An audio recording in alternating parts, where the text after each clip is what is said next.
Welcome to Who Are You? Uninterrupted with Felicia Hatcher. Let's get started. I'm going over like 5-ish ways of how to get paid to speak and why you should be asking for compensation for your thought leadership, and then also talking about the Monetize Your Genius Challenge. And so I get asked this question a lot, right? How to get paid to speak. It is an industry that has done amazing things for myself and my family and people that I know.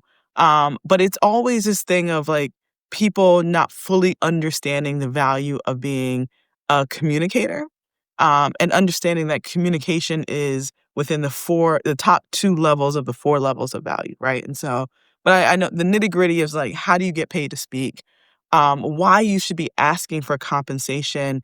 And compensation in speaking comes in a number of forms. And so when you talk about getting paid to speak, you got to first know your intentions around it. Like, why do you want to speak? And what does it afford me? What can it afford me? And in what way do I need to be paid to speak? Because it's not always just like a one-to-one, like speak on stage transaction. It might be something completely different for you, right? I've been speaking for about 20 years. I started off speaking after I won a ton of money to go to college as a C student. Y'all know the story, right? And the very first thing that I got to speak at was I charged $125. I thought I was a mad woman charging that, and I thought nobody would ever pay that. And I learned my first lesson in number psychology from James Amps, who phenomenal speaker, former like military vet, just amazing guy, right? And I got my 10,000 hours, like Malcolm Gladwell says in his book, in the college market, right? And so I learned a lot of these lessons that I'm sharing with you within that. But the first part is, what does speaking and getting paid to speak actually mean for you? And so y'all know I'm a big intentions person. I set intentions before any and everything that I know. So I have clarity and I don't question why I'm doing something. I'm very clear on why I'm doing it. And so, if you are an entrepreneur or a startup founder, getting on more stages gets you in front of true buyers, right? People that can, like, when they say yes, like a transaction happens. There isn't like this long form of all these people that have to say yes. And so getting on more stages and getting paid to speak as a startup founder, because you have transferable skills, right? If you are a tech professional, if you're a career professional, whatever your profession is, you have a level of skill set, you have a lot of knowledge, you have years in the game, you got receipts. A lot of people got receipts longer than a CVS receipt. And when you are either looking for opportunities to get in front of people that can buy your product or your service, then that's something that you definitely want to do.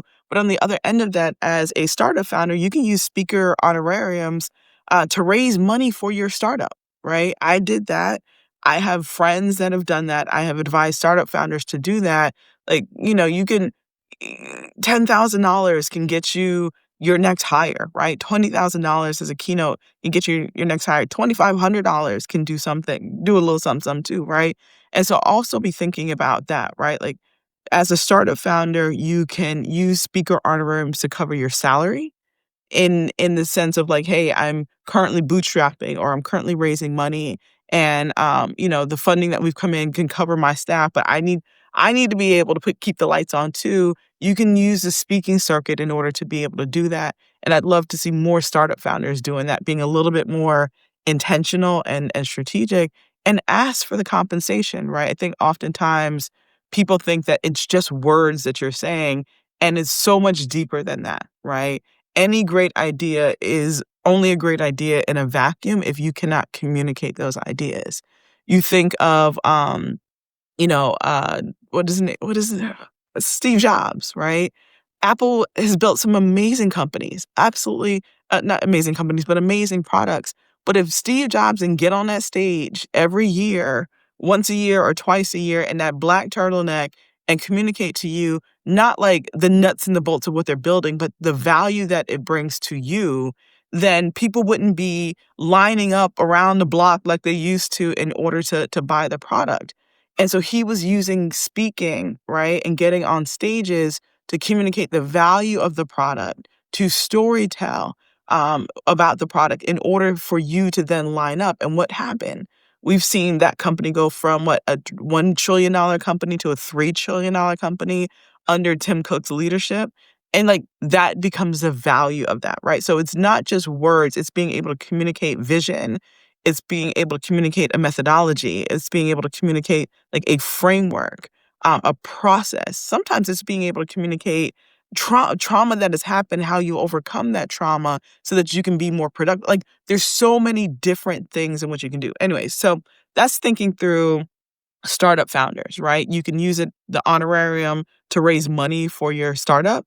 You can use being in those rooms in a room full of investors to then be able to raise your money. So you may not get an honorarium, but your ask or your close at the end of that is for them to be able to invest.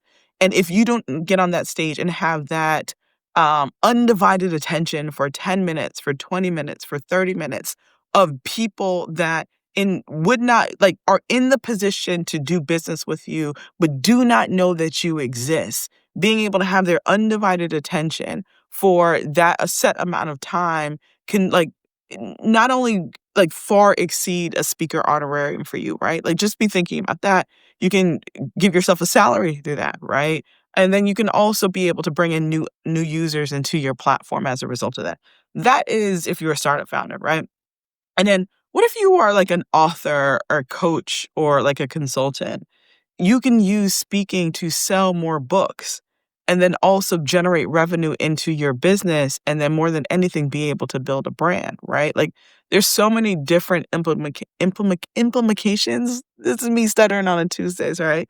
So many different ways that you can implement your voice, right? Your command of language to be able to super serve people. And then more than anything, use it to build wealth, right? You're talking about the speaking industry being a I think $2 trillion industry when you think about not just like conferences and conventions and virtual events. Like this is the process that I use to raise money for the organization that my husband and I built. Black Tech Week Center for Black Innovation. Even when we were running a food company, I quickly realized like, hey, let me start speaking at more entrepreneurship events, more small business events to raise the profile of our organization to get people to fully understand that what we were doing and then be able to speak into a room of people that like were true buyers, not all these random people and you're hoping one or two people will understand what you're saying and want to do business with you. There's a quick way to quantify if the audience is your ideal audience, if they match your target market. Like these are all things that you can do by quickly looking at a conference website, right? Looking at the topics that are going to be presented, looking at who the other speakers that you may potentially want to be able to do business with, and realizing, hey, this is the quickest way for me to get the undivided attention of that person. Let me continue, right? All right. As a podcaster, like if you have a podcast, you can charge for like the live taping of your event on stage or on a virtual stage, right? And so years ago when we were running Black Tech Week, we had partnered with Comcast and NBC Universal. And they came in as a sponsor and they wanted to do like a live taping of a podcast that they had produced or in partnership or was one of their grantees. I can't remember. And so they paid our conference a sponsorship fee in order to build an event around that. They had the podcaster come in and then they also compensated the podcaster for doing a live taping. Y'all picking up what I'm putting down? And so that was a live taping that's no different than presenting on stage. But like that entrepreneur was compensated for their time, their intellectual property, their thought leadership. We as a conference also receive funding. Like there's so many different and unique ways to be able to do this and to be able to monetize who you are or what you're doing.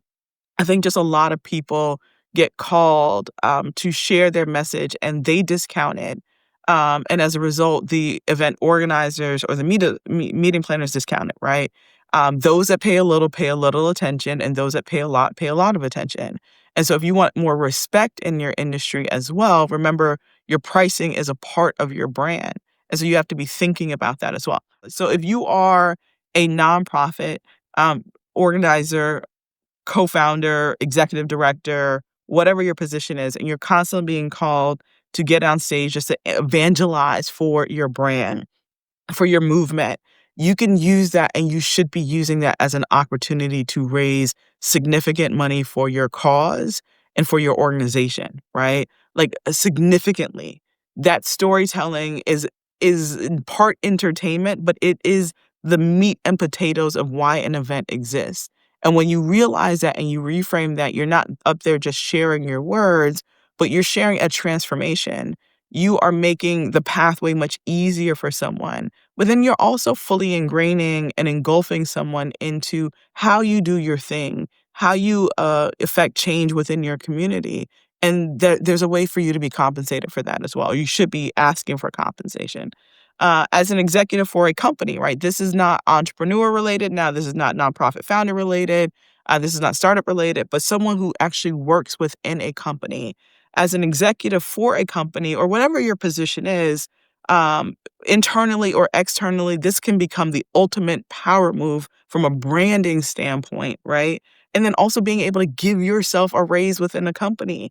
You use your speaking honorariums to give yourself a raise, to build a platform as a thought leader, and to gain more respect within your organization to help you climb the corporate ladder better. And so, as an executive, you can also use speaking.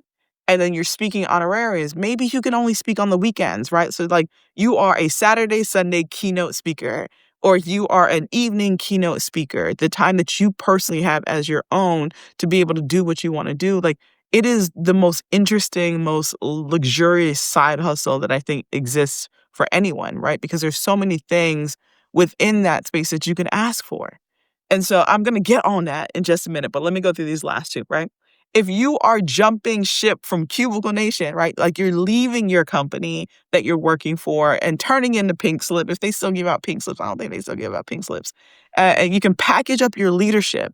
You can package up your technical skills that you have working for that company for 5, 10, 20, 30, 40, 50 years and what you've learned on the job. And then you can use that intellectual property that is yours, that you created, your know-how, your processes, leaving corporate America or transitioning to do something else. And like that gap when you need to be able to just like take care of yourself or catapult it into consulting, which a lot of people do when they've had years in the game, then you take that technical skills and your leadership of being able to do something, like your skin in the game, and then you turn that into a signature talk that you start taking to conferences and charging for. And so when you think about and then the last one, right, which I kind of hinted on this as already. As a consultant, or a coach, you use speaking to get in front of new audiences to grow your coaching and your consulting business. And so when you think about like how to get paid and why to get paid, it's in the industry now, it's much less about motivational speakers. You very rarely see people leading with motivational speaker first. It's not that you can't be motivational, and it's not that you shouldn't be motivational, but you got to be solution driven and focused first. Why? Because corporations, companies, conferences, organizations, they have big, weighty problems that need to be solved right now. And they need people to come in and solve those problems for them. They need people to come in and, excite their team, um, uh, inject leadership ability into their teams, processes, right? We're all currently in this new normal. Everyone has a role to play in designing the new normal, and companies and conferences need structure around that. And so, can you provide a different perspective? Can you provide a process? More than anything, you have to ask yourself, like, what problem am I solving? And who am I solving this problem for? And when you can think through that, you can really kind of wrap your talk into something that is a package that makes it very easy for them to understand the value in which you bring into that conference or into that event, right? And when you can do that, then you can really charge. But more than anything, people understand that you can sell tickets. They understand that a massive transformation is going to happen as a result of bringing you in to that conference, to that event, and to that stage. You have to identify the problem that you're solving. And then you take the technical part of that And you then make that a little bit more motivational, right? You make that a little bit more inspirational in tone. But like leadership skills, sales is a big one. Overcoming problems, stress relief, mindset shift. Mindset shift is big in the speaking space, right? And I can go on and on and on of like how many. There's like 100 different topics in which people are looking for speakers to be able to come in and communicators that are able to come in. Why I like preaching about this and then teaching about this so much is because I've understood how transformational it was in my organization. It's transformational now, especially within Black Ambition. That's why we put on so many events. And that's why I speak at so many events, because I constantly need to get in front of true buyers and constantly need to get in front of strategic partners, constantly need to get in front of new funders, constantly need to get in front of corporate partners. And I have an amazing network, but I constantly want to build upon this network. And I know one of the easiest ways to build respect and power, right? Hacking the know, like, and trust factor. You hear that all the time. And this becomes a way to put yourself on a really big platform in front of people that are in your industry that can make the power moves that can drastically change the trajectory of your business and your life by stop hiding, right? Um, I was at a conference yesterday, and Eileen, and I'm forgetting Eileen's last name, but like her talk was about like stop hiding. And y'all know I talk about this on lives all the time. Like stop hiding. Get in front of the people that you can provide a transformation to, right? At the end of the day, that's what it means to be speaking, is to be sharing, is to be providing a transformation for someone. As a culture shifter, entrepreneur, and investor, how do you believe storytelling and collaboration can harness to drive meaningful change and create a lasting impact? Oh wow, you're literally answering the question that I had in my. That's it, right? And so storytelling, and people talk about like finding your story and telling your story all the time, right? My friend Andy Enriquez has a really good framework for why and how you should tell stories when you are sharing your message. Your story is important to you, right? Your story is impactful to you. But if in telling your story, you don't tell people or show people why it's important to them, your story means absolutely nothing. And so, like, in framing your talk, whether you are doing a keynote, a workshop, or on a panel, you always have to remember what is in it for them. And I know sometimes we hear that when people say, well, what's in it for me? And you feel like they are like the biggest jerk by saying that. It is human nature, right? Time is a limited commodity. I need to know as fast as possible. Why should I care? And so knowing what the person's problem is, knowing what the problem is for the people that are in the room helps you wrap your story into a way that not only do they understand it, but they can apply the solution that you applied to get to where you are currently, to the point where you were up on that stage telling that story. And so Andy's framework is every point must have a story, and every story must have a point. Every point must have a story, and every story must have a point. I'm gonna say that one more time, because when I sat through one of Andy's trainings years ago, on a free ticket that his wife gave me, that was one of the most transformational things, and it brought such a high level of clarity to me, right? Every point must have a story, and every story must have a point. So if you are going to make a point, it needs to have a story. If you're going to tell a story, please make sure the story actually has a point. Otherwise, why are you telling it? I'm going to say it one more time because it's so important. Every point must have a story, and every story must have a point. Do not tell a story that doesn't have a point, because we've all been there when we've been in conversations like, and the person told us, and like, well, what the heck was the point of that story? They should have told you what the point of the story is. And you oftentimes will just say, the point of this story is, just in case a person didn't hear it and then grasp it. Right. And then if you're giving a point that you really want people to rein home and they fully understand it, you got to tell it in the story. Why? Because the way that we learn language, the way that we learn empathy, the way that we learn language processing goes back to when we were kids. Everything goes back to kids, right? The good in us, the bad in us, all goes back to kids, because when we are born, we don't know anything, right? We don't know anything. We learn everything from our environment. And the way that we learn language, the way that we learn numbers, is most of that has been rooted in stories. When you were 4, when you were 5, it's story time, right? When you go to sleep at night with your parents, they were reading you a story. That's how you understood language. That's how you still understand language. And so as a result of that, right, when a point needs to be made, when we are being educated, when we are learning something new, when we're learning a process, or when we need to unlearn something, the easiest way to command attention is to wrap it in a story. And the story has to be able to make sense, right? That's why storytelling is so important, right? That's why all of Hollywood and all the movies that we watch is routed in storytelling.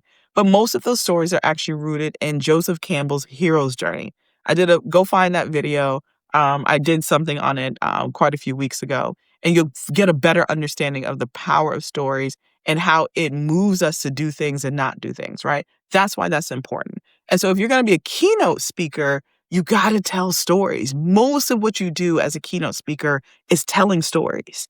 Those stories need to have a point, right? Keynote speaker, right? There's a key message that you are going to relay to the room, to the audience, to the stadium or whoever, right? That part is extremely, extremely important. All right. And so that's why storytelling is important. It's important not just if you're on a stage presenting, it's important in pitching, right? Like if you are pitching to someone and you don't start off with a story, then you have lost them, right? Stories bring people in, right? I started off this conversation and I didn't go into the full breadth of the story. I should have, but I do that in my trainings, right? By telling you the story about James Amms teaching me about, the first time he brought me in, the first time I got paid to speak. And there's a longer story that I tell about how I learned about number psychology in my 20s. I thought that I was charging an arm and a leg, charging $125 to come in and speak at a conference in front of the youth that were in his mentorship program. James had saw me speak a ton of times, right? I had just won $130,000 as a C student in high school. My mom started bragging to all her friends, all her church friends, and then I started getting bombarded with requests from churches and like all these places to come do workshops on what my process was. And I created like this scholarship express applying process at the time. Sounded much more sophisticated than it really was, but people just weren't doing it. And it allowed me to apply for like 50 scholarships at a time every single week. Like I had this like assembly line that was just going, going, going, right? Deductive reasoning helped me realize that they all asked for the same thing. So if I had it ready to go, right, all that. And so I just won $130,000 in scholarships. Got asked to do all these workshops, but I wasn't charging because I'm like, charging for information? Like who does that? Everyone does that. Colleges charge us for information. They literally charge us for information, right? The return on the investment is questionable, but they charge us for information. Bookstores, books, podcasts, it's all information sharing, right? Um, Anyways, I submitted this proposal for $125. If you've ever been in one of those situations where you're like sweating bullets to press the send because it's something bigger than you had ever sent before. And mind you, this was 20 years ago when you could fill up your gas tank for $10. I thought I was going to win, right, as a college student. And James called me. And, it's one of those calls like, man, I know he's going to say it's too expensive. And it was one of those things where there was like a lot of pauses in the conversation, right? He's just like, Felicia, this proposal that you sent over to me, ooh. And I was like, I was literally getting ready to say to him, like, I know it's too expensive. And before those words uttered out of my mouth, he's like, Felicia, if I didn't know you and fully understand the power in which you present this information and how life-changing it's going to be for the youth in my program who I care dearly about, I wouldn't hire you because your pricing is so low that it's telling me that you're not going to come in and do a good job. You may not show up at all. You won't be prepared, and you're not going to deliver, and you're going to underdeliver because your pricing is too low. He's like, that is what your pricing says to me. He's like, don't ever send someone a proposal for this low again, given what you have done. You literally, you literally won $130,000 in scholarships. You literally defied all the odds of everyone telling you that like students with less than stellar grades will never make it to a college or university, which is what my guidance counselor said to me. And he's like, like knowing all that and knowing that you created a process and knowing that you can teach the process, right? Because sometimes we can do things, but we have no idea how to teach things. We don't understand the levels of learning that exist for people, right? And so knowing all of that, and he's like, and you're charging me 125 to share this with 30, like, he was like, do the math, right? Respect your craft more, respect what you have done more, respect your accolades more, and charge accordingly. And I learned that lesson at like 19, 20 years old, right? And so it was upward from there, but it also helped me fully understand that like like we think that we can only charge a lot if things are hard.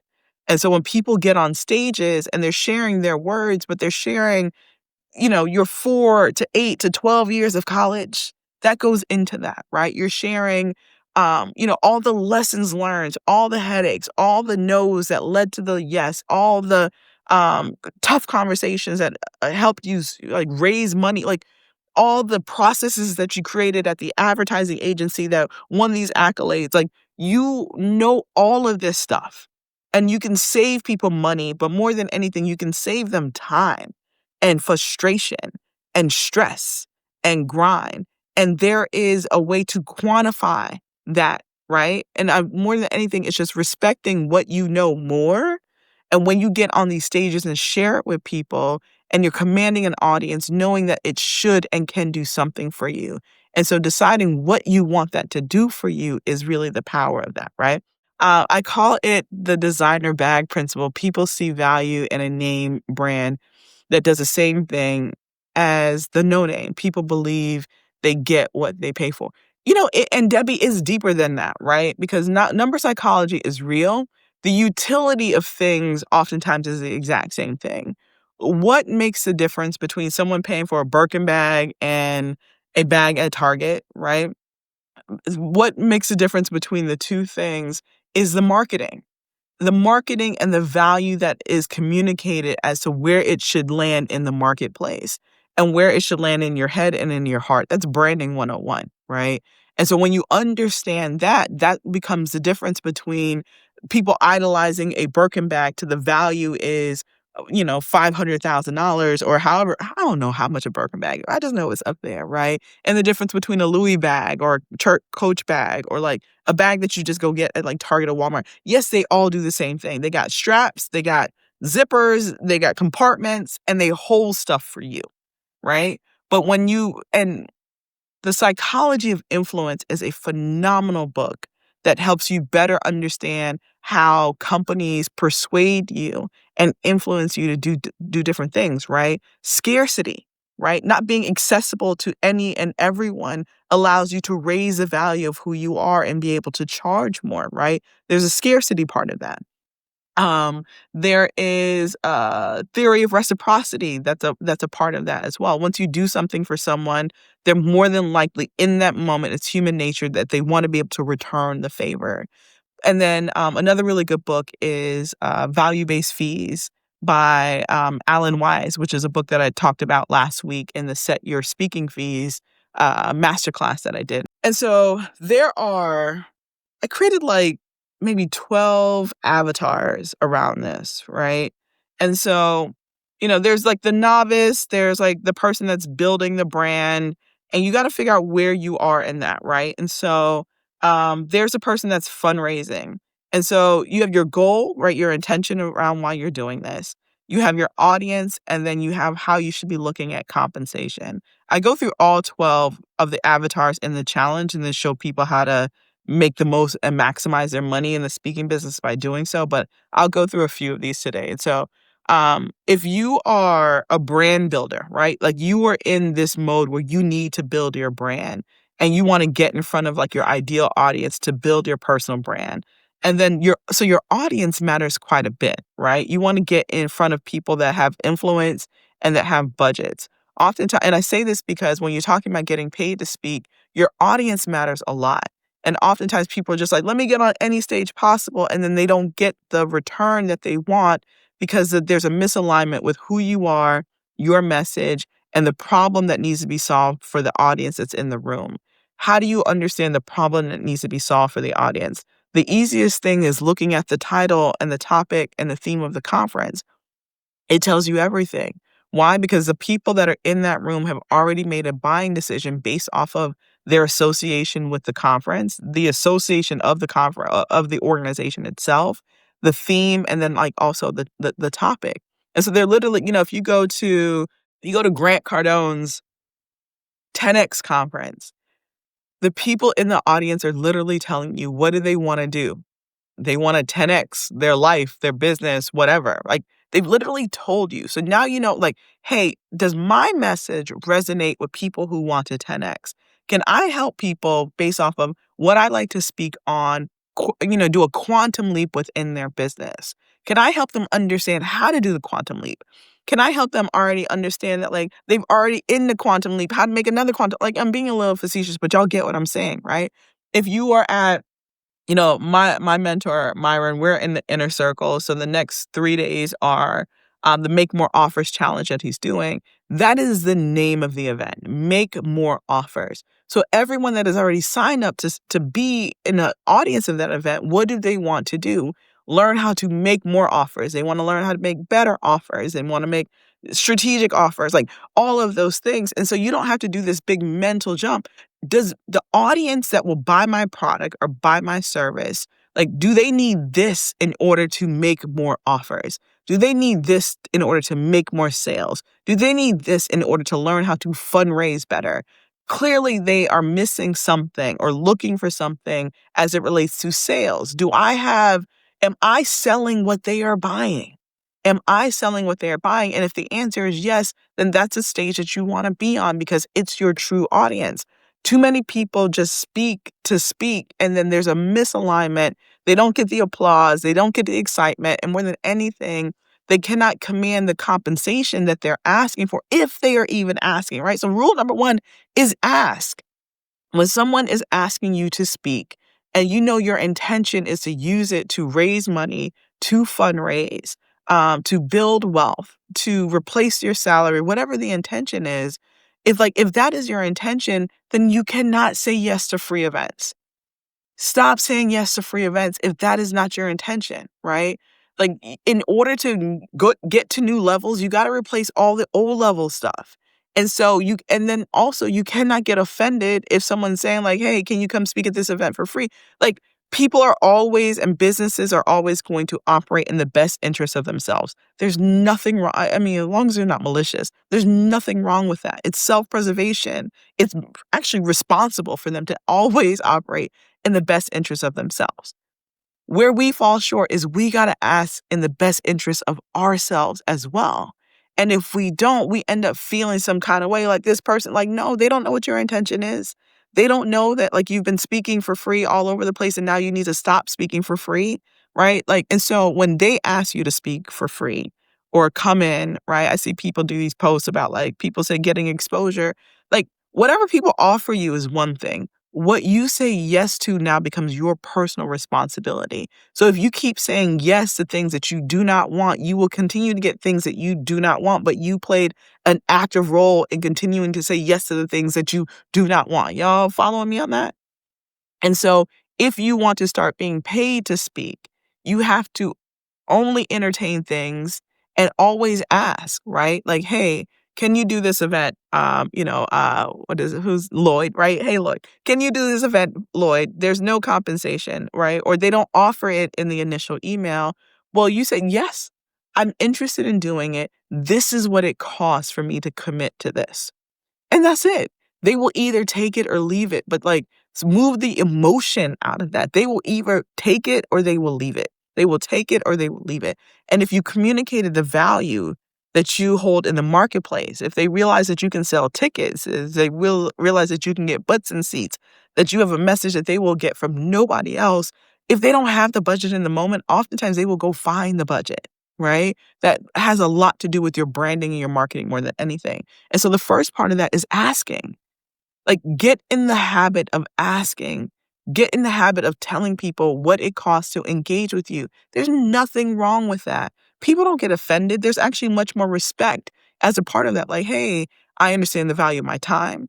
I understand that, hey, if I'm traveling to your event, that there's, a day to travel, there's a day to be there, and then there's another day or a few hours in which to return to my home. Like, you can ask. The worst that they can say is no. Some of us are in a season where, you know what, you need to be on as many stages as possible because you need to work through your content, right? You need to work through your transformation. You may be one of those speakers, and I call them the hold on, let me tell you what I call them, because money on the back end speaker, right?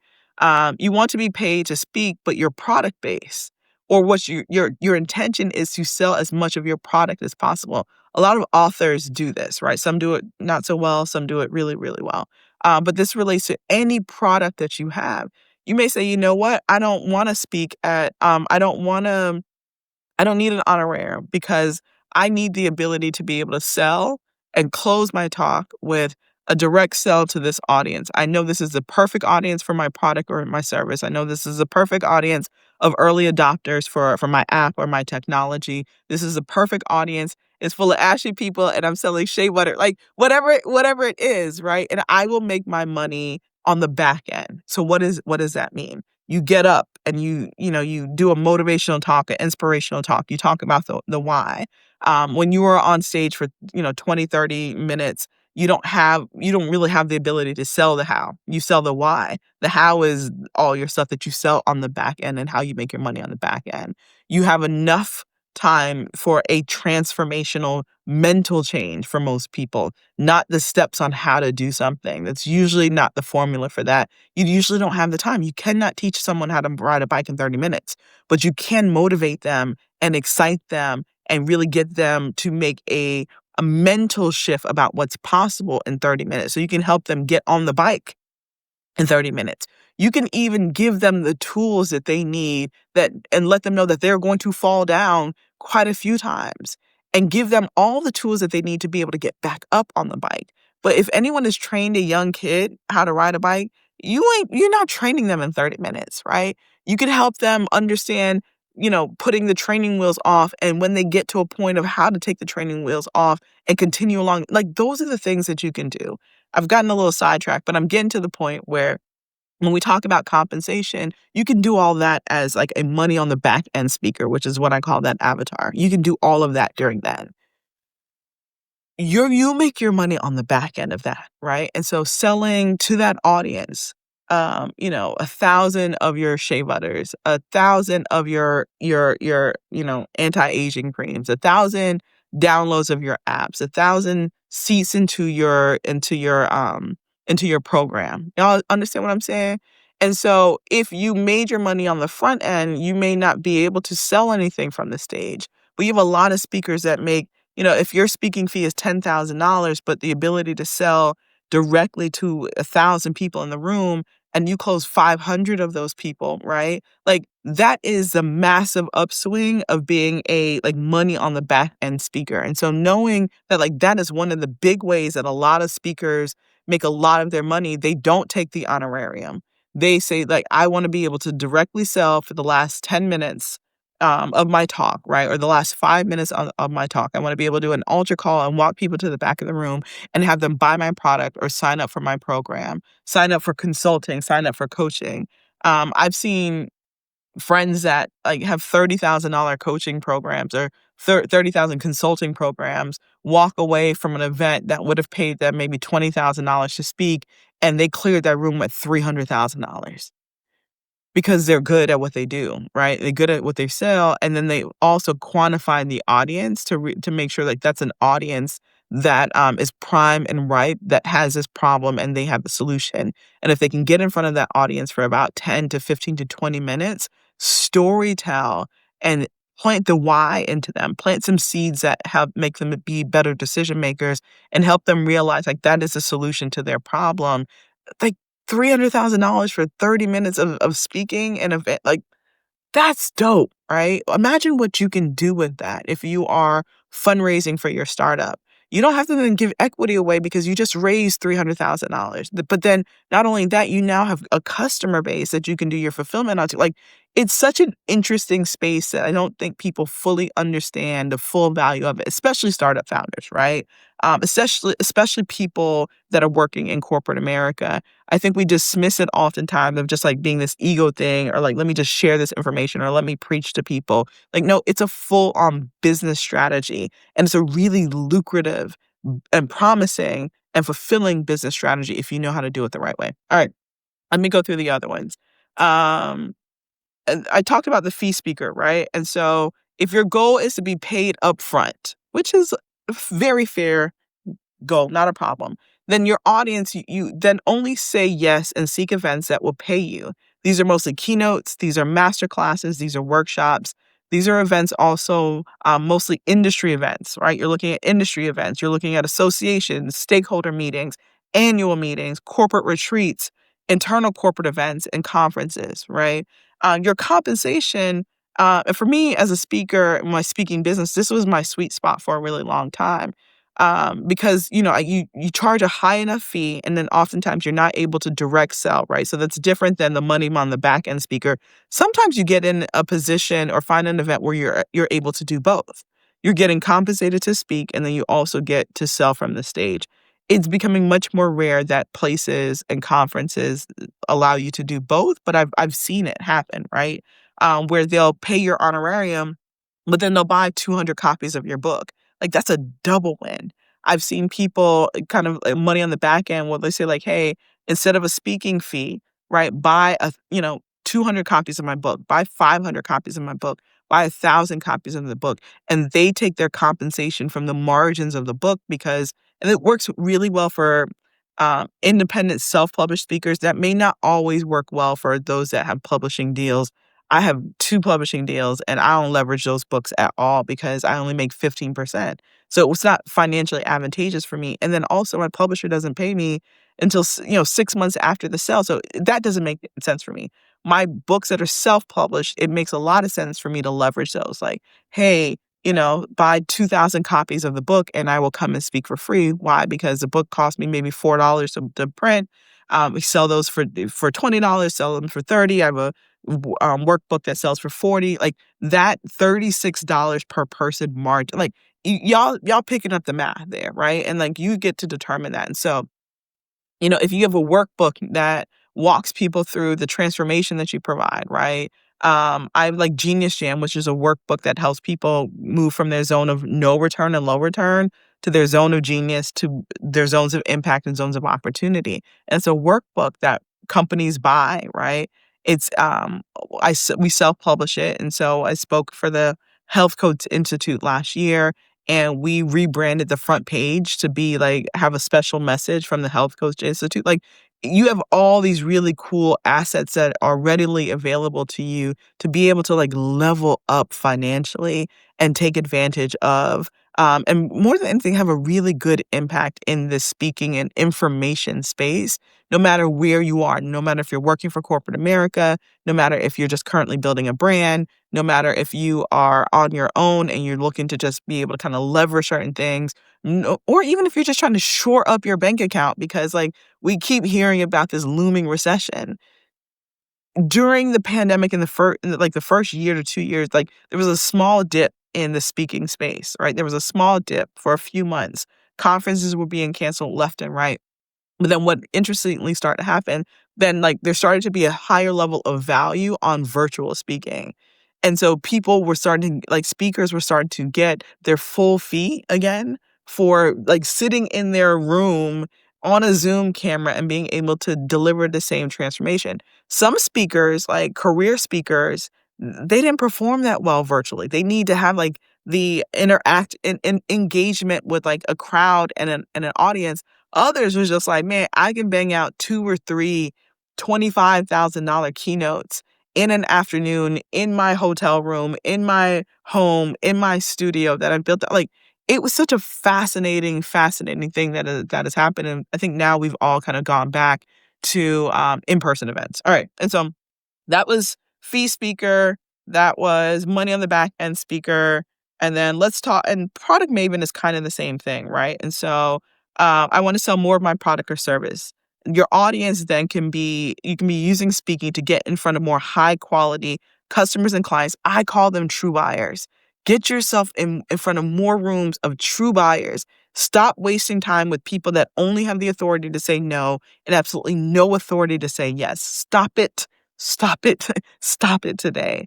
And so you have to make sure that you quantify the audience and make sure that they are the right audience, that once they hear you on a platform that has elevated who you are because you are a speaker, and that's what conferences and events do, you are in front of a room again of people that have all we too many times we're in front of rooms of people that have only have the authority to say no. They have absolutely no authority to say yes.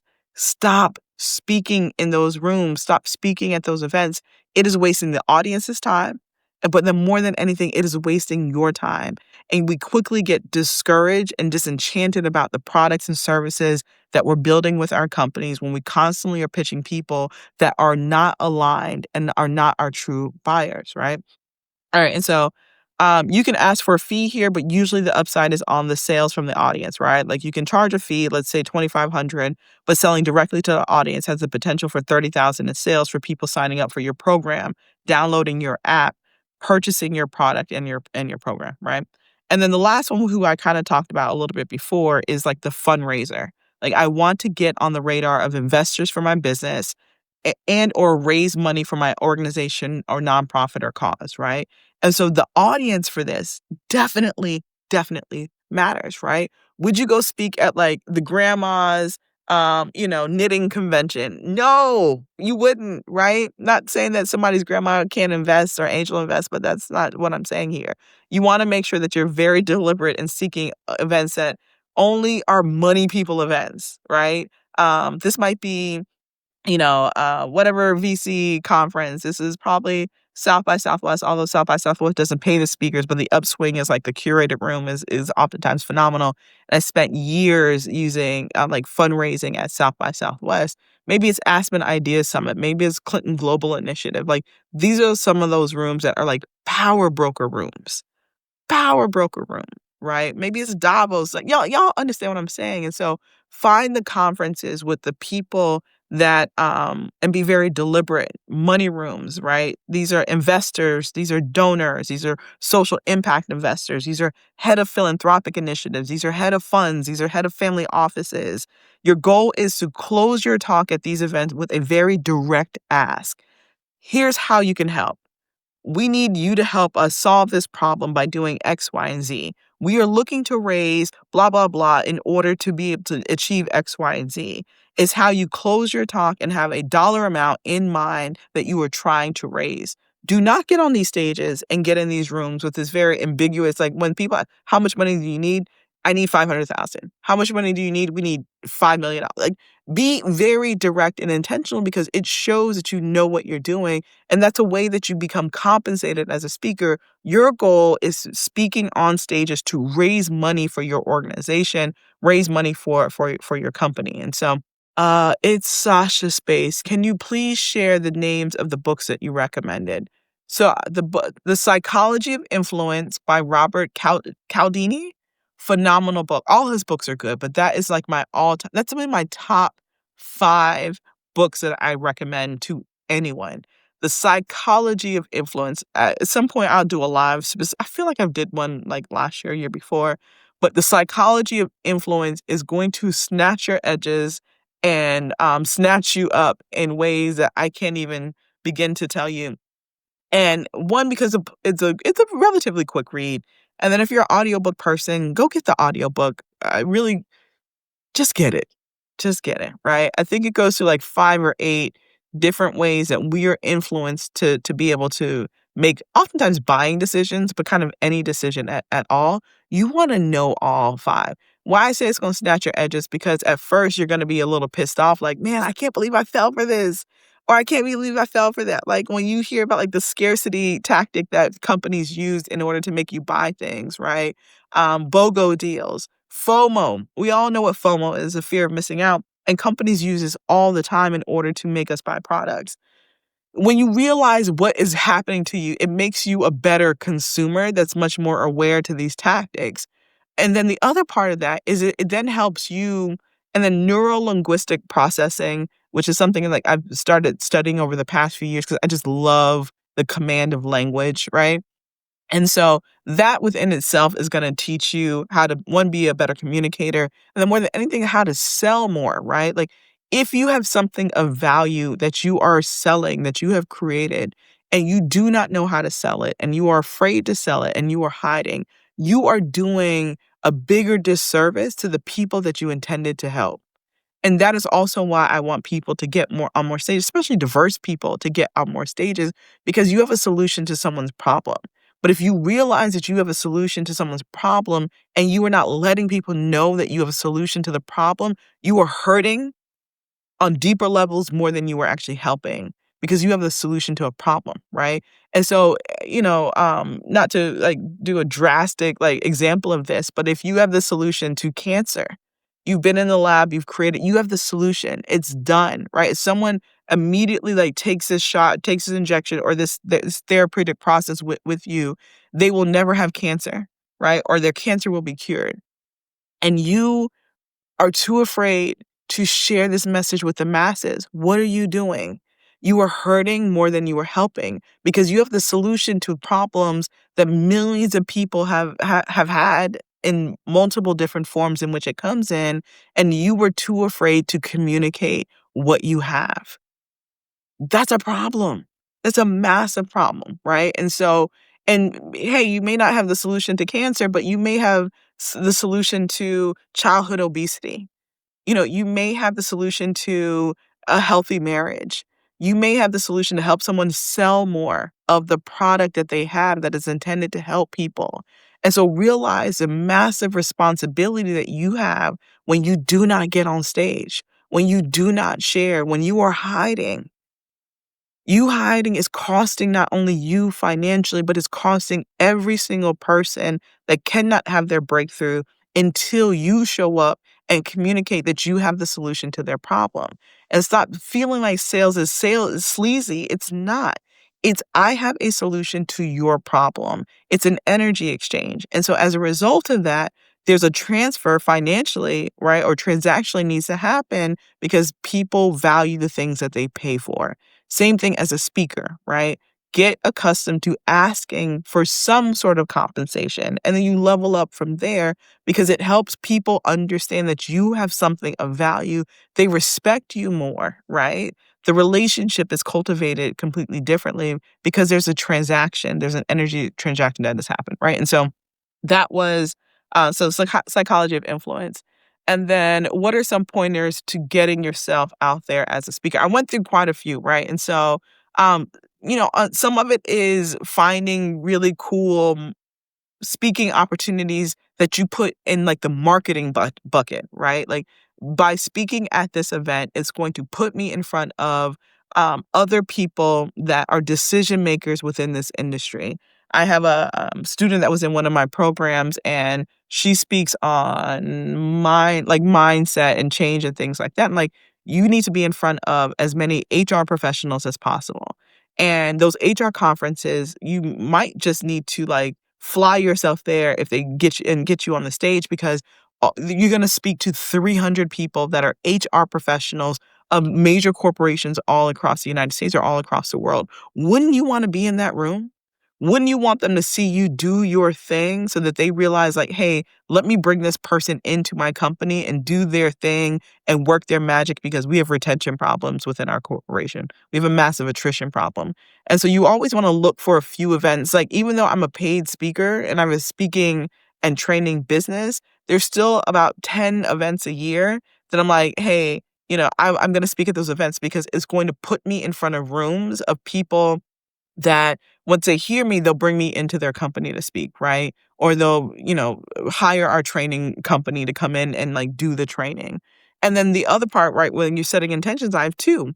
And then our work with like Black Ambition, like most times I'm either evangelizing for the brand when I speak, and or fundraising. So that's my intention on that side, right? And so I have events that I speak at specifically around those two, helping people better understand the opportunity when the prize opens up, and then fundraising. So the rooms that I'm looking for are people that can make those kind of decisions about the work that we do and share in the success, and we ride along to solve this massive problem together.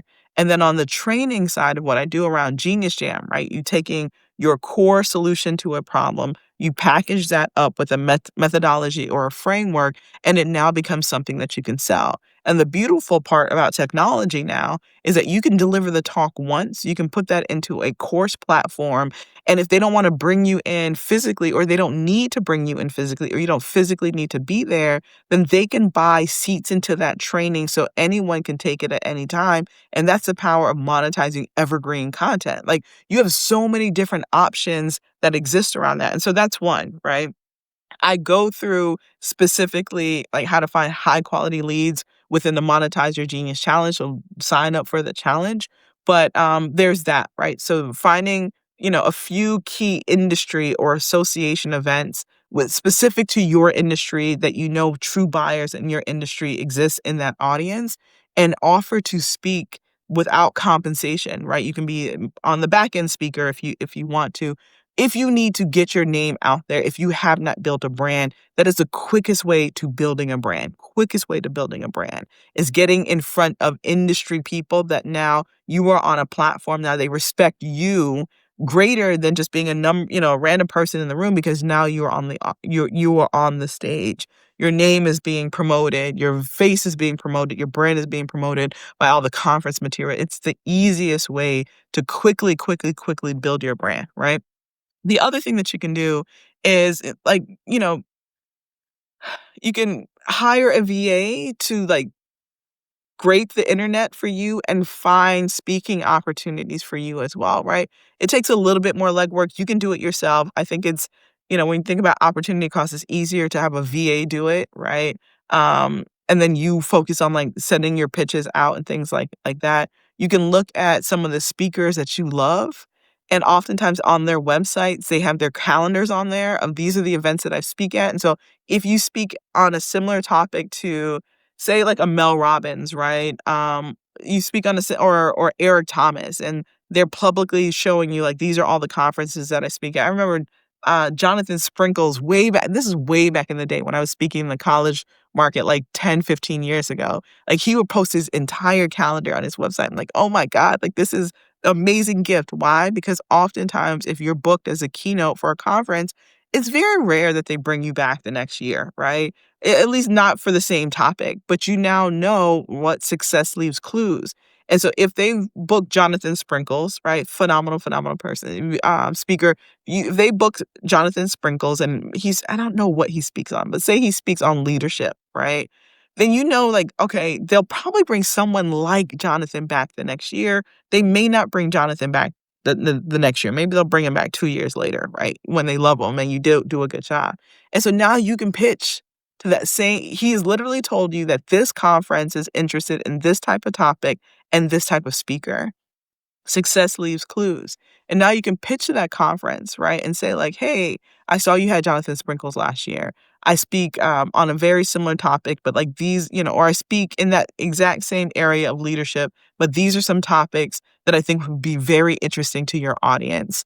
Can we have a talk? Can we have a discussion? And then you can pitch it from there, right? And so follow other speakers, follow where they go, put that stuff into a spreadsheet, and it gives you an opportunity to pitch. And then the other part is buy list, right? Like, there's all these resources that exist that you can buy. eSpeakers is one of them. I have a platform called Easy Speaking Leads. I think that's another one. I mostly only offer it to people that go through my programs. But like, you can also buy speaking lists as well. You can buy associations lists, right? Associations do annual conferences all the time. The leads are there, and then you can use social media as well, right? And so you can go on Twitter in the search bar and type and call for speakers, and everything that lists as a call for speakers will show up. You can do the exact same thing on Google, call for speakers plus your topic. plus your industry, plus where you want to travel to, and all of those things will come up as well. And then you can also set up Google Alerts for conferences, and then knowing what type of things that you want to speak at, right? Like one of the things that I want to speak at more are retreats, and so I have a Google Alert set up for retreats because, like, why not get paid to speak and then also get like a really cool vacation in the summertime out of it? Like, why is it? Wouldn't that be cool for you, right? And so knowing your intention as to why you want to speak. The one avatar I didn't speak about is like the free-ish like avatar, right? And that's someone who primarily speaks, has a good message, right? And a transformation. But you're speaking because you like all the cool perks. You may not necessarily need compensation. Maybe you were a digital nomad or like you're a remote worker and you just want to be able to travel to like, a ton of countries in the next year. And so you look for speaking opportunities that will pay for your flight and pay for your hotel. And maybe, you have a really good brand name around you. So like you will request like a first class flight or a business class flight and a 4 or 5 star hotel. Like these are things that you can ask for as a premium speaker, right? You can ask for it as a novice too. Like the worst thing that they're going to say is no. But maybe like that's your intention as a speaker. Like, hey, I want my travel to be completely paid for and I want to travel to these like, whatever countries throughout the year. Let me look for opportunities to speak in those cities, and that organization will pay for me to travel there. They'll pay for my food. They'll pay for my accommodations. They may pay for a significant other to go. Like, these are the perks of like that industry that can allow you to do some really, really cool and interesting things, but then also meet some really cool and interesting people because the other speakers are usually phenomenal speakers and the sponsors are also very phenomenally cool people. And so when you're talking about leveling up your business, leveling up your personal brand. And then what does Omi Bell say? Like building a $1 billion network, not $1,000 network, not $1 million network, but building a $1 billion network. Like that's who those people are on those stages, other speakers, the sponsors. Like, why wouldn't you want to be in these very highly curated rooms, highly curated environments? The time that you spend in the green room with, like, I remember speaking at the Black Enterprise event in the Bay Area, I think the first year that they did it. And I was in the green room with the chairman of Microsoft for 30 to, I don't know, maybe we were back there for maybe about 30 minutes. Like, y'all picking up what I'm putting down, right? And so like, and that could be the compensation or the leverage or the opportunity that presents itself as well. Maybe you didn't get compensated to speak and I didn't get, right? Like, but like the 30 minutes in the green room with the chairman of Microsoft, and at the time I was running Black Tech Week and Code Feet, like, that was like, I couldn't put a price tag on that. I hope y'all picking up what I'm putting down, right? It's like, this is a strategy that if it isn't a strategy for you, I definitely want you to be thinking about that.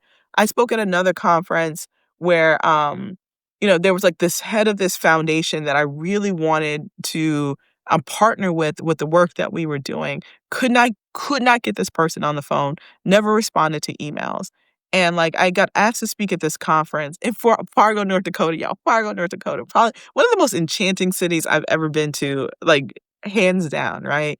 And for whatever reason, I ended up being in Fargo, North Dakota twice in 1 year. Never been back in my life. Anyways, the TEDx Fargo, North Dakota, and they did not compensate their speakers, but they're like, "We'll fly you up. I promise you, you'll have the most amazing experience. What can we do for you to make this worth it?" was the conversation that we had. And I looked at who the other speakers were. I looked at the sponsors and I say, if you can get me a meeting with these two sponsors and I want to meet this very specific speaker, who did the speaker end up being? The woman that I had been trying to get in contact with that I wanted our organization to be like grantees of them. And so what happened? We're in Fargo, North Dakota, y'all. Again, it's one of the most enchanted cities, so nobody from Fargo, North Dakota come for me at all. I had such a great experience, but you're talking about maybe 10 to 20 people. They hosted a speaker dinner. I got a chance to have drinks with this person, and where there's really nowhere else for us to go. So like everyone there that were speakers end up doing business together. We end up getting some significant funding from this person as a result of that. So we had like the speaker dinner the night before, and then the experience in the green room. So that was another intimate place to get to be able to know, right? Hacking the know, like, and trust factor of all of this. And then being able to build a relationship. Then that person got to see me. I saw this person speak on stage. That person then got a chance to see me speak on stage and talk about the work that we were doing. Like, you can't put a price on that, right? And that is the chess move that should be in the arsenal of more people as entrepreneurs, as experts, as innovators, as corporate leaders, like as leader. Like, please put this in your arsenal. It has been the biggest chess move for me, more than anything, and that's why I love it so much. That's why I've been doing it for 20 years, and that's why I love teaching it to people, teaching the business back end of that, right? And so you know exactly how to leverage it for whatever your business is or whatever career moves that you're trying to make, because it's extremely advantageous for entrepreneurs. But if you were in corporate America, and there's nothing wrong with corporate America, right? Like, also understand how to leverage it for greater opportunities for your upward mobility and in the position that you're in and where you're trying to go. And then how to also leverage it for outsized returns back into your organization as well, right? And back into the companies that you run and the divisions that you run and the teams, and then amplifying your teams to be able to do the exact same thing. We are in the content business. All of us are in the content business, and speaking presents itself as one of those. All right. And so let me get back to some questions. I have the impression it takes a lot to prepare for getting those gigs. Do you suggest to initially invest in branding and a speaker reel, etc.? Yes. And so if you do not have video of you speaking, it's really hard to be booked. It's even harder to be paid to book. Book to be paid to book to speak. Say that 5 times fast, right? And so why is that? Because usually the person that is in charge of booking speakers is not the only decision maker. And say you did an event or you were at a conference and you spoke on a panel, spoke on a keynote, and that person saw you, absolutely, absolutely loved you. And then they go to Google you because they go back to the office or they go to the conference planning meeting and they're raving about you, raving about you. And then other person's like, okay, we're ready to vote on who we want to bring in this year for our conference. Can you share the link? And then they go to Google you and they cannot find anything. No matter how, unless this person is the key decision maker, which oftentimes they are not, it makes it extremely hard for them to vouch for you and evangelize for you in that meeting when they need to make a decision if they don't have a way to share you, right? And your message and your command of the stage and how you do X, Y, and Z. And so the video is the first thing that you want to do, right? Like, and ideally, you being on stage and people being able to see you interact with an audience is a sizzle video. They call it sizzle video, right? You cut up a few clips of your thing so people can see. There's a ton of, like, you look up your favorite speaker, you will find a sizzle video, right? If you cannot, like, if you do not have an event coming up yet, do this, right? Get on live and share your message. So there's something, and share parts of your keynote. You don't have to, please do not share your whole keynote because that's your secret sauce, right? But you want to have something that makes it very easy for them to book you, right? And so a lot of times what happens when people are just starting out, they make the process extremely hard to book you. People I meet all the time that go through my programs, just like, I want to speak. I'm like, all right, let me like go on their website. I go on the website. There's no speaker page on there. There's no um nothing that shows their topics. There's no video. There's no form where the person can fill in the information and it gets sent to you because they're interested in booking you. Make the process easy. It's an easy process, right? And so make the process easy as possible. And so it's not a lot of things that you got to do all at the same time, but you build upon those things, right? Once you speak at an event, then you get the video, then you add the video. If you don't have it, do some mock videos. Do your own event, right? Like, go to a co-working space, invite some people to come listen to you speak, record it, Now you got a speaking video that you can work with, right? It doesn't have to be as hard as we're making it. And then once you get the flashy videos with the pyrotechnics and like all the people in the background and all the laughs, like then you replace that video, right? But until then, like I remember having like years ago, like in my condo building, they had like this theater and I needed to put a video together of like this new talk that I was speaking on because they didn't want to book me for the old talk. Like I literally set up a camera like this and I recorded my talk and I was like doing the hand motions like somebody was in the audience because I didn't have a video around that one specific topic. And I knew that they needed that in order for the committee to be able to make the decision.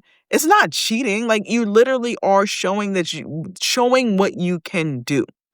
And speaking has like so much of it is emotional before it's a logic that you want people to have an emotional connection to you about bringing you in and then also connect on how you're going to move their teams forward, solve the problem for their company, solve the problem for their community. And so, what are your thoughts on speaker reels? Do we need one to start? You need one. And you probably need a few if you have a few different topics that you speak on.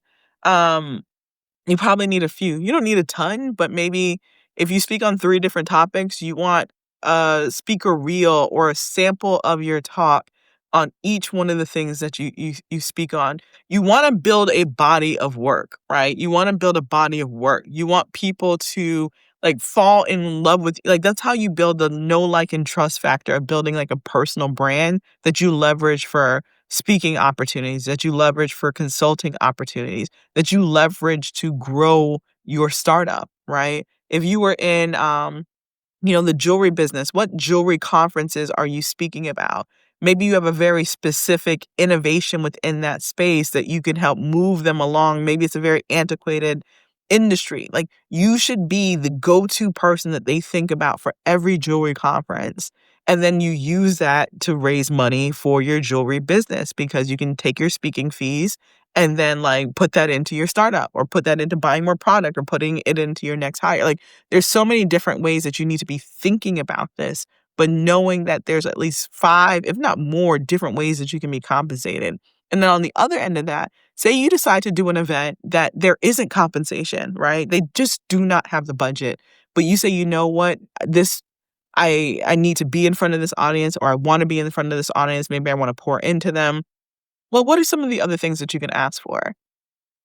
You can ask for, of course, the travel that I talked about, right? You can put these things in your rider. You can ask for travel, certain level of flight, right, status. You can ask for certain level of hotel. You can ask for introductions to specific people that are speaking or sponsors or government officials or special guests that they're bringing. Maybe you can ask for a breakout room, right, that they provide, and you do a follow-up session from your keynote or your workshop for a very specific audience in which you can then market and sell your thing directly. Like I've seen speakers do that before. You can ask a lot of times conferences have media partners. And so maybe they can't compensate you, but maybe their media partner is like Bloomberg or CNN or like the local Fox News or like whatever, right? And you can say like, "Hey, I would like to be considered or I'd like to be the person that does the media interview on behalf of the conference." Or you show this snippet or you do this mention like you can ask for that. Like I got featured on MSNBC by speaking at a conference once and got to talk about our organization for like a 4 or 5 minute segment. Like that was well worth whatever the compensation was going to be. And it wasn't something that they could pay me, but like you ask for these things to make it worth it for you, or you say no, right? They put out newsletters, they put out social media posts like, can you promote my book? Can you promote our app? Can you promote my business in the newsletter that you send out? You can take your old blog posts, right, that may be relevant to the topic that you're going to speak on, because conferences and events are always looking for content in the road leading up to their event. And that's a way for you to get much more followers, much more readers, much more eyeballs onto your blog or your written content. Like there's so many different things that you can do. You can ask them to host a pre-dinner or like a post-dinner, and that allows you some time with maybe some of the special guests that are coming to the event. And so maybe they can't pay you, but they have a dinner that they were planning, and you share a few words or share a few message or have a direct sell to that room as a result of that. Maybe there's a lunch, like, maybe they can't, maybe they don't have a budget line item for honorariums, but they can buy your product, right? And that's not just like books and CD. Do people still do CDs? I don't know, right? But maybe that's your lotion. Maybe that's I always talk about your shea butter, right? Maybe it's your shaving cream. Maybe it's your t-shirts. Maybe you're a t-shirt designer or you're a fashion designer, and they can't compensate you, but they've budget for promotional items, and they'll buy 100 units, 500 units, 1,000, like your yo-yo, like y'all picking up, y'all follow me, right? Like there's all these different ways for you to also still win if that is the strategy. The biggest point is knowing why you want to speak, what you want it to do for you, and how you want to be compensated, and the levels in which you want to be compensated, and then kind of like the line that you will not cross, right? And so you're always evaluating an opportunity that comes to you in a multitude of ways, right? Like, can they pay my fee? All right. Maybe can they pay my fee? Yes. And then can they meet my other needs? Then yes. Then easy yes, right? Can they pay my fee? Maybe they cannot pay my fee, but like this is an audience that I really want to get in front of.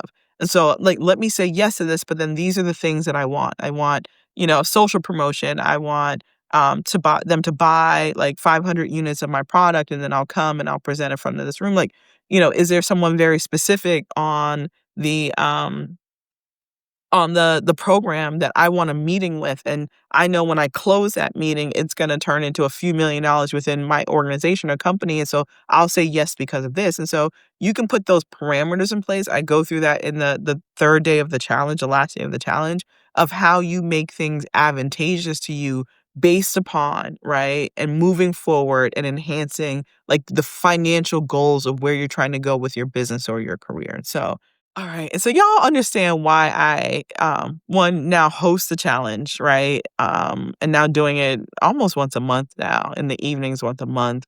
And then more than anything, why I'm constantly kind of pushing people in that direction, because you literally use speaking to raise millions of dollars for all my companies and organizations over the years, right? And I really fully understood the utility and the opportunity that it presents itself.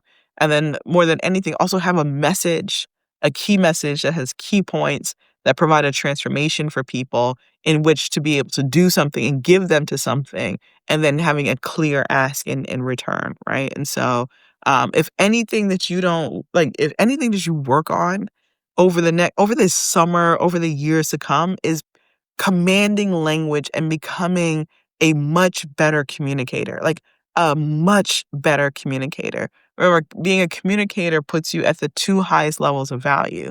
The first level is imagination, right? Those that come up with the ideas. And then being able to communicate the ideas is the second highest level of value. And so, can a YouTube video series substitute for a speaker reel? So it can, but like speaker reels are short, usually a minute, 2 minutes. I've seen some as far as 3 minutes. I don't necessarily recommend them being that long, but it's almost like, think of it like, like a funnel, right? Like, um, click funnels, right? The reason those funnel websites exist is like they want to funnel people into making one decision. And so your YouTube series can serve as like the back or additional content, but you want a sizzle video for the exclusive and like linear focus of booking you to speak. And so you only want it to showcase like your storytelling ability, right? You want it to be punchy. You want to have some sound bites in there. You may even want to have I really recommend if you can grab some testimonials that are part of that as well. And then that way people know exactly what you do, like why you do it, what you have the potential to come in and do for their organization. And then going back to the Psychology of Influence book by Robert Cialdini, then you want some social proofing components into that as well, which is testimonial. Someone saying like, oh my God, like I heard like Lou speak and Lou was absolutely amazing. Like I came in here thinking one thing and like they dismantled all the things and like now I'm like set on my pathway and my yellow brick road to success, right? Like you want a few of those sound bites in there as well. And if you can't have those on your video or you haven't created, you haven't captured those yet, then you want to have some sort of testimonials on your speaking page so that they know it's social proofing, right?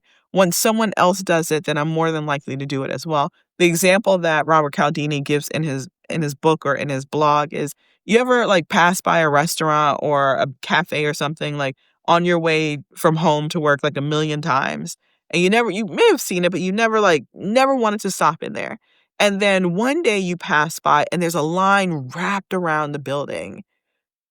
Often, 9 times out of 10, we end up stopping. Why? Nothing has changed about that, but the fact that someone else validated as, like, it's a decision makes you feel like, "Man, it's worth going to check out," because it's almost like, the first person in or with investing, like, the first money in makes it easier. Someone else took the risk, and that someone else being in that line validated, and so that's what testimonials do, right? It helps you make the logical decision to do business with someone because it's showing that like they've impacted, they've done business with someone else, and it's showing in video form or written form what that person has said about them, right? That's why they're so powerful. All right, and so that's what you want to think of, and then also look up.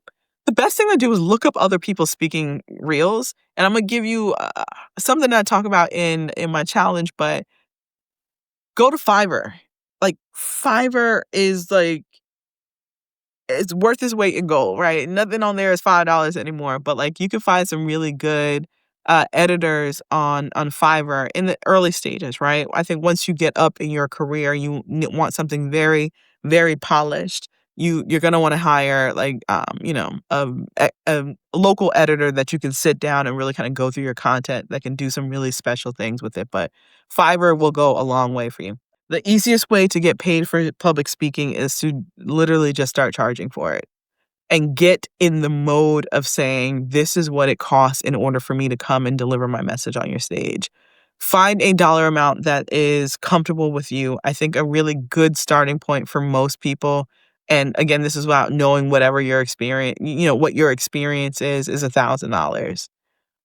That's a very good starting point. $1,000 for me to come out and do it. It's a phenomenal, phenomenal starting point. And then you go upwards from that. Again, this is giving very blanketed information about fees, but I've seen people charge, 2,500 for a 30-minute keynote, 5,000 for a 30-minute workshop, 10,000, 20, 30,000 for 40, 50. Like Bill Clinton charges $500,000 for a 30-minute keynote, right?